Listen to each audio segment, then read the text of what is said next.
السلام علیکم. ستړي مشه په یو بل باغچه کې یو د لندن په شمال لویدیز کې له افغانانو سره یو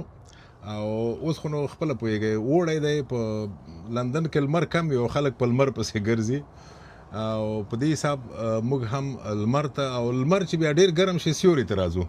اوس لمر هم کم دی او سیوری خو تقریبا سیوری مخه خو مازدیګر دی او حاجي صاحب صدیق یکرنګ موږ میلمانه کړي یو کور دی ودان چې افغانان دی راوبلل او دلته نور افغانان هم دی وروسته کېدی شي دوی هم دروښیو یا که غواړي یو څه به درته ووایي خو د اوس لپاره دوه کسان غواړم چې وغږوم، صدیق یکرنګ او انجینر صاحب نادم. دوی دواړه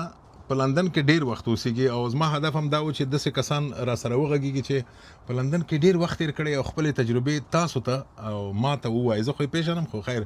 ستاسو سره وغږېږي. انجینر صاحب ته لږ وروسته ورستنېږو او دی په افغانستان کې په جیودیزۍ او کارتوګرافۍ کې د مشرتابه په کچه یې کار کړی دی. د ځمکې څه چې په فضا باندې سر خلاصېږي په دې خبرو هم که غواړي راته غږېدی شي خو د اوس لپاره بیرته ځمکې ته راستنېږو او صدیق یکرنګ دی په لندن کې څه کم 10 کاله کېږي چې اوسېږي. نو څومره لندن بدل شوی دی په دې دومره وخت کې؟ د کومې نګاه نه غواړي چې مثلا د ترقي خو طبیعي ده، دا ملکونه ترقي کوي کنه که غواړي کنه غواړي مخکې روان دي. د افغانانو ژوند څومره بدل شوی دی؟ خوشحاله یم چې تاسو نن په د لنډ ویډي برنامه کې مشته یم. ډېره مننه کوم، ډېر قدر کوم چې تاسو ټول دوستان راغلي یاست دلته. طبعا په افغانانو په ژوندون کې په کاروبار کې همچنان په سیستم د تعلیمي او تربیتي کې ډېر بدلون راغلي دي. خصوصا هغه افغانان چې تعلیم یافته د افغانستان او دې ملک ته راپناهنده شوي دي هغو ډېره هڅه کړې ده چې د خپلو فامیلونو د خپلو اولادو د تعلیمي روزنې په هکله کې هغه عالي امکانات چې دلته برابر دي هغوی ته زمینه سازي وکړي. خپل ځانونه فدا کړي دي ولې خپل اولادو ته یو آینده سازي جوړه کړې ده. زه هم د جمله د هغه اکاډمیکو نظامیانو څخه یم چې ما هم په خپلو محدود امکاناتو کې خپل اولادونه وکولی شو چې یو درشل ته واڅوم چې هغوی تعلیم پیدا کړي، زده کړه وکړي، تجربه پیدا کړي او خپل کاروبار ته د دې ملک د اصولو د موازینو سره سم سمبالتوب رامنځته کړي. مننه. زما یادېږي څو کاله مخکې د ډیرو کمو افغانانو نه حاجي صاحب افضل دولتزی و چې زوی پانتون لوستی و، طب یې لوستی و بله او موږ ورغلي وو، د ده واده و، واده ته یې وربللي وو په دې مرکزي لندن کې.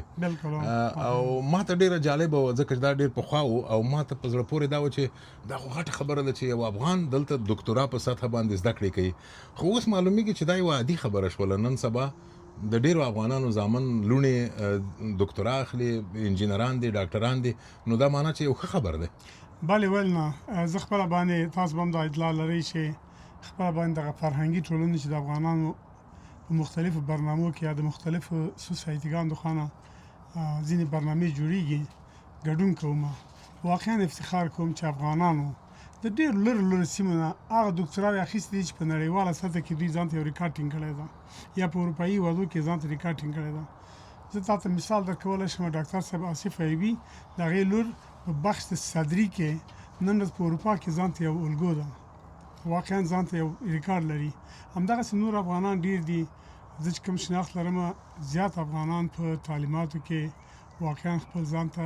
ډېر ښکلي ځایونه لري. خو له بده مرغه داسې افغانان هم شته چې که چېرته د دوی خپل اختیار وای ماشومان یې کیدای شي مکتب ته هم نه وی لېږلې، خو دا چې مکتب جبري دی دلته مجبور یې چې وی لېږي، بله لاره نشته. ښه انجینر صاحب تاسو هم مننه چې خبرو ته حاضر شوئ. ستاسو څو کاله وشول دلته لندن کې؟ تقریبا 28 کال شو. ښه ډېر عمر دی نو. 28 کال. او تاسو ته څنګه ښکاري د بدلون په حساب چې موږ خبره وکړه؟ خو تغییرات خو په مجموع کې راغلی په دې ملک کې، لکه چې نورو هېوادو کې تغییرات راغلي دي په ټکنالوژي کې، په ساختماني چارو کې، هغسې هم په فامیلو کې. مثلا موږ چې رالو 4 ماشومان مې درلود، هغه واړه واړه وو. اوس ګوره ټول د ماستري په کچه د ټول تحصیلات کړي دي او ډېر وظایف لري. نو هغه وخت اوس وګوره چې 6 لمسیان لرم مثلا، اولاد مې هم ټول عالی تحصیلات اخلاص کړي. دا نو خو نه تنها د ما دپاره د دوی خپل دپاره د افغانستان دپاره ښه دی که چیرې یو وخت شرایط مهیا سي او وطن ته که دوی ولاړ سي او ممکن ولاړ سي هر څوک خپل د ښه ژوند دپاره کولی سي چې لټوي هغه ځای چې د دوی په تا برابر دوی مثلا د آب و هوا نه همیشه شکایت کوي دلته د فصلونه منظم نه دي او همیشه باراني دی که چیرې افغانستان فلمونو ته ګوري مثلا هغه ښکلي ځایونو ته په یوټیوب کې ګوري دوی همیشه دغه کوي که چیرې مونږ ته شرایط مهیا شي مونږ لاړ شو خپل وطن ته خدمت وکړو حتی مثلا یو ګورمنټ ډاکټره ده همیشه وایي چې کاکا جانه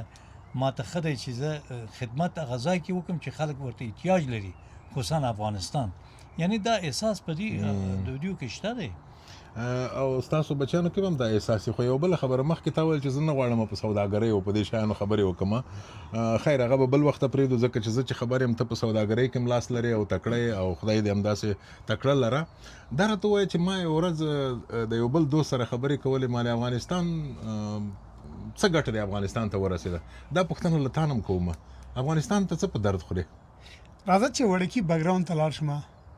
ما په خپل ژوند کې کوم تعلیمات مې چې وکول یو ارزو مې ځان سره درلودله خو متاسفانه دغه ارزو ناکامه شوله چې ما په افغانستان کې غوښتلو چې د یو سیستم د پرانیستلو دپاره چې موږ سیستم ولرو د نظام دپاره د دولت دپاره د آینده سازي د نسل دپاره د آینده سازي د ایجوکیشن دپاره متاسفانه ونه شو ولی ما هغه هڅې په خپل سیستم کې دلته یو څه ناڅه پلې کړې زه کوشش کوم چې آینده سازي دلته وکړم ما خپل اولادو ته دوه زده کړه ورکړې ده چې ماشاءالله اوس ښه روان دي او دغه باغچه هم ستا ده که نه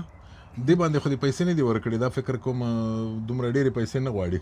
خو دا باغچه داسې ډېره ساده ده په کال کې 2-3 ځلې تا ته نور شیان هم راوړي دا باقي شیان چې کوم خدمات کوي هغه ټول دلته فري دي په کال کې 15-16 پاونډه موږ نه اخلي اوبه ټول شی انکلود دي ورته ما دا باغچه فقط دې لپاره جوړه کړې ده چې موږ ریټایر یو دا یاران دوستان چې کله راځي دلته سره کینو او د زړه خواله کوو خپل تجربې سره شریکوو او دا تجربو شریکول تنهایی صاحب یو شی ده چې موږ کولی شو یو د بل نه زده کړه وکړو او دا خپله زده کړه چې کوو دا په خپل راتلونکي نسل کې حد اقل باید ترویج کړو دا ډېره ښه خبر ده او موږ ټول هغه تعلیم یافته کسان چې نیمګړي د وطن نه راووتلو متاسفانه نو هغه خبر ده یو ماشوم له یوې زلمی شي تعلیم یافته شي بیا دغه به متاسفانه چې د ثانیې د کار نه او د عمل نه وباسي موږ هماغسې حالت کې راووتلو موږ د وطن دپاره مصدر خدمت نه شولو ولې اوس چې د خپلو اولادو دپاره غواړو چې یو شی جوړ کړو چې هغه هم آینده سازي ده دوی طبعا ټول احساس د دې لري چې خپل وطن ته لاړ شي خپل وطن کې خدمات وکړي ته باور وکړه دا به داسې د دروغو خبره هم نه وي لف لعاب هم نه وي چې زما اولادونه همیشه غواړي چې موږ په افغانستان کې باید ډېرې ښې پروژې ولرو خو د دې لپاره یو زمینه سازي پکار ده د اولادو خبره ده چې وکړه معمولا دغسې مجلسونو کې چې موږ سره کینو زموږ اولادونه نه وي زموږ تر څنګ په کور کې اولادونو سره غږېږي د افغانستان په اړه که نه که کور کې بس اولادونه په خپله روان دي تاسې په بله خوا روان دي ما ډېر مناسبات اعظمي صاحب ته معلوم دي ما په هفته کې یو ځل ټول ماسیان انګایندې لوڼې زامن مې ټول راټولېږو او موږ چې په څه شي غږېږو طبعا هغه کې احساس د وطن د بوی د وطن ده او د تجارت خبره خو نه غواړې راته وکړې خو ته خورا زیات کاروبار لرې د افغانستان لپاره په دې کاروبار کې څه ونډه شته نو ستا هدف که دا وي چې موږ څه کومک کوو افغانستان سره ما خپله شخصا په افغانستان کې کم چې دغه آنلاین سیستم چې څو کمپنۍ یا څو کمیونټي دي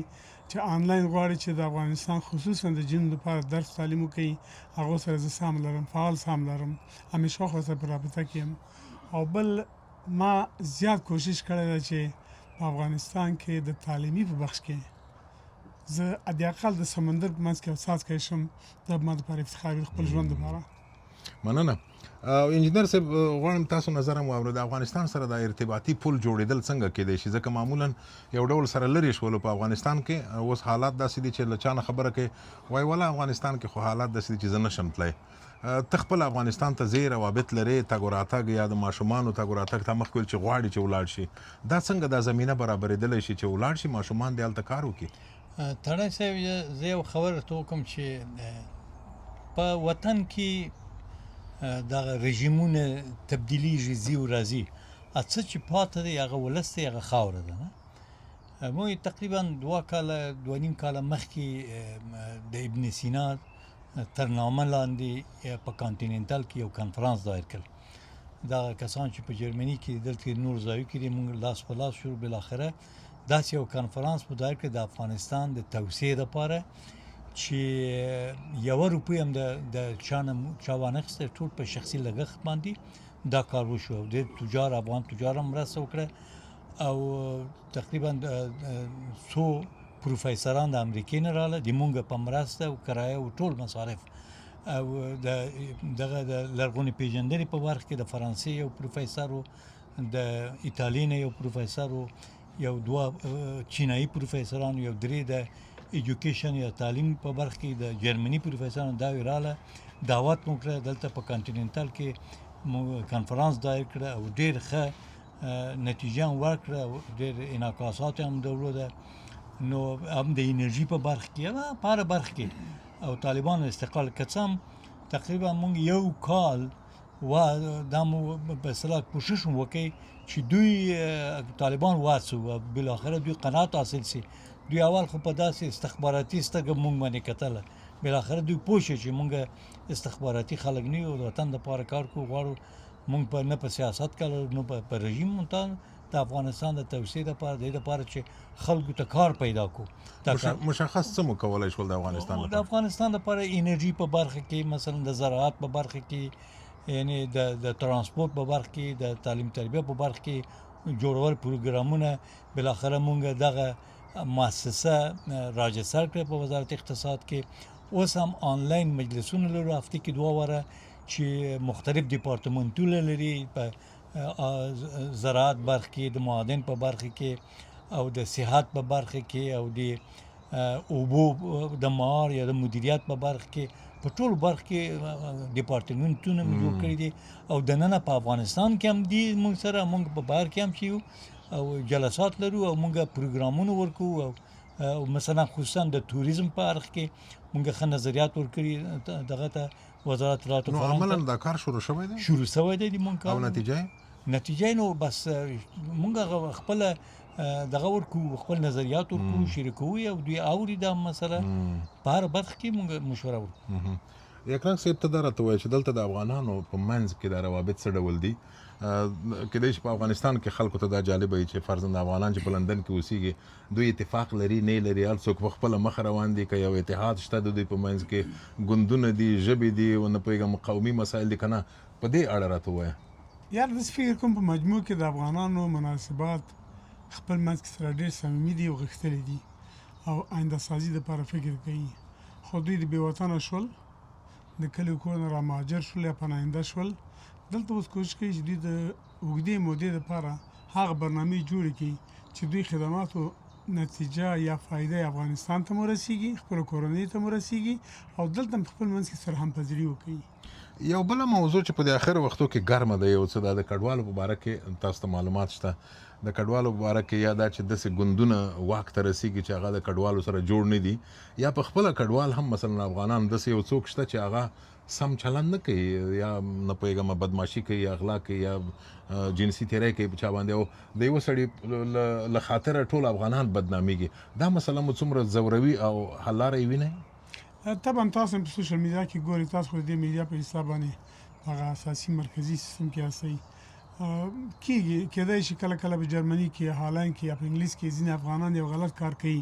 خلاف رفتاري د قوانینو څخه کوي د دې ملک د اصول نه څخه کوي طبعا یو نفر دا کار کوي په میډیا کې چې وځي هغه د ټولو افغانانو رنګ بدوي ولې نه زما په خپل تجربې سره زما په خپل هان سره دا ده چې ټول افغانان داسې نه دي اکثریت افغانان ډېر ښه سالم ژوند لري خپل آینده سازي لپاره کار کوي د خپل اولادو د تعلیم او تربیه او د روزنې لپاره او کېدای شي چې دوی د افغانستان د راتلونکي لپاره د یو خدمت د کولو لپاره یو هوډ ولري انجینر صاحب نادم یو بله موضوع چې دا ارتباط ما مخکې اشاره وکړه غواړم چې تاسو خپله تجربه راته ووایئ دغه ارتباط د زموږ او ستاسو د نسل او د راتلونکي نسل ترمنځ څومره قوي دی او که شلېدلی دی څه فکر کوئ والله دا مربوط لري فامیلو ته مونږ تاسو باندې مربوط چې څومره مونږ ځان نږدې کړو اولاد ته څنګه دوی پوه کړو څنګه دوی واسو چې د دوی پام افغانستان خواته او که دا کار وکړو بله شک چې دوی به د موږ سره امنوای د افغانستان په هکله مرستې وکړي او یو کار وکړي او که چیرې موږ بې تفاوت پاتې سو خو طبیعي ده چې نتیجه به منفي وي نو آخري پوښتنه له دواړو نه څومره خوشبینه د افغانستان حالاتو ته لکه تاسو مخکې خبره وکړه ستا بچیان د انجینر صاحب بچیان غواړي چې افغانستان ته ولاړ شي څومره امید شته چې دا به عملي شي دا خبره زما اولادونه خو کوشش کوي چې وای هغه مصارفات چې موږ په نور ملکو کې د هلدې لپاره کوو ولې په خپل وطن کې ونه کوو خپل وطن خوږ بوی لري خپل وطن موږ د پلرنۍ زیږندې ځای ده زما اولادونه خو آینده دپاره د خپل وطن یو امید لري یو ارزو لري او په دغه ارزو کې دوی ژوند کوي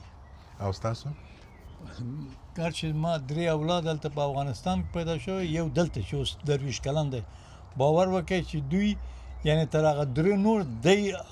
افغانتره دی تر نور دومره